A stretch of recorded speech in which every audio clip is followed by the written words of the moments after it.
भगवान श्री कृष्ण के सभी भक्तों को प्रणाम। राधे राधे। जय श्री कृष्ण। आज मैं आपको सुनाऊंगी स्कंद 2 में 8वां अध्याय। राजा परीक्षित द्वारा श्री सुखदेव जी से अनेक प्रश्न पूछना। राजा परीक्षित ने श्री सुखदेव जी से पूछा, भगवान आप वेताओं में श्रेष्ठ हैं।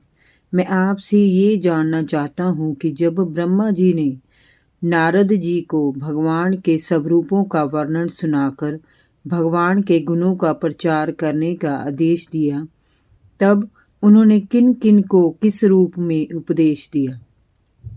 क्योंकि भगवान की चरित्र लीलाएं जनमानस के लिए अत्यंत मंगलकारी हैं। आप मुझे बताइए कि मैं अपने मन को आसक्ति रहित करके किस प्रकार भगवान श्री कृष्ण में तन्मय होकर अपना ये शरीर छोड़ सकूं। मैं जानता हूँ कि लोग उनकी लीलाओं का श्रद्धा के साथ नित्य श्रवण करके थोड़े से समय में ही अपने हृदय में भगवान को प्रकट कर लेते हैं। श्री कृष्ण के हृदय में प्रवेश करते ही समस्त मैल नष्ट हो जाते हैं। जिसका हृदय शुद्ध हो जाता है वह श्री कृष्ण के चरण कमलों को एक क्षण के लिए भी छोड़ना नहीं चाहता। भगवान, ये सत्य है कि जीव का पंचभूतों से कोई संबंध नहीं है, फिर भी उसका शरीर पंचभूतों से ही बनता है। ऐसा किस कारण से होता है? क्या स्वभाववश अथवा इसका कोई अन्य कारण है? आपने बताया कि ब्रह्मा की उत्पत्ति भगवान के नाभि कमल से हुई और उन्होंने भगवान की प्रेरणा से लोकों की रचना की। इस जीव को आपने सीमित अवयवों से ढका हुआ बताया है।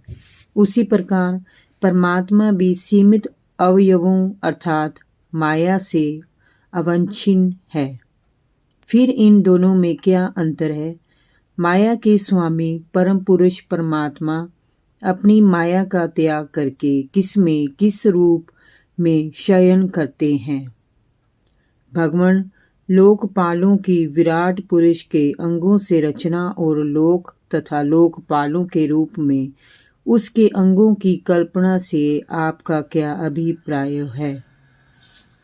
भगवान, महाकल्प और उसके अंतर्गत अवान्तर कल्प किसे कहते हैं? भूत, वर्तमान और भविष्य काल का अनुमान किस प्रकार से किया जाता है? क्या स्थूलधारी जीवों की आयु बंधी हुई है?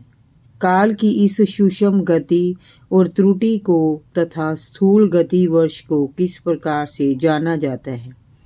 विविध कर्मों से जीवों को कितनी और कैसे गतियां होती है? विप्रवर, देव, मनुष्य आदि की योनियां सत्व, रज और तम इन तीनों गुणों के फलस्वरूप ही प्राप्त होती हैं। किस योनि में जाने के लिए कौन से अभीष्ट कर्म करने चाहिए? पृथ्वी, पाताल, दिशा, आकाश, ग्रह, नक्षत्र, पर्वत, नदी, समुद्र, द्वीप और उनमें रहने वाले विविध जीवों की उत्पत्ति कैसे होती है?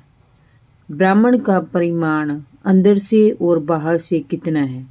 महापुरुषों के चरित्रों का, वर्णाश्रम के भेदों का और धर्म का सार क्या है? इसका निरूपण कीजिए। मनुष्यों के साधारण और विशेष धर्म कौन से हैं? तत्वों की संख्या कितनी है? उनके स्वरूप और लक्षण क्या हैं? भगवान की आराधना हम कैसे करें? योग की उत्तम रीति कौन सी है? उससे कौन सी गति प्राप्त होती है? योगियों का भौतिक शरीर किस प्रकार नष्ट होता है? पुराणों और धर्मशास्त्रों का स्वरूप और तात्पर्य क्या है? हे सुखदेव जी, समस्त प्राणियों की उत्पत्ति, स्थिति और प्रलय कब और कैसे होती है? धर्म कर्म की साधना विधि क्या है?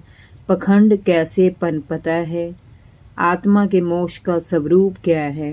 भगवान, पूर्ण रूप से स्वतंत्र हैं, फिर वे अपनी माया से किस प्रकार क्रीड़ा करते हैं।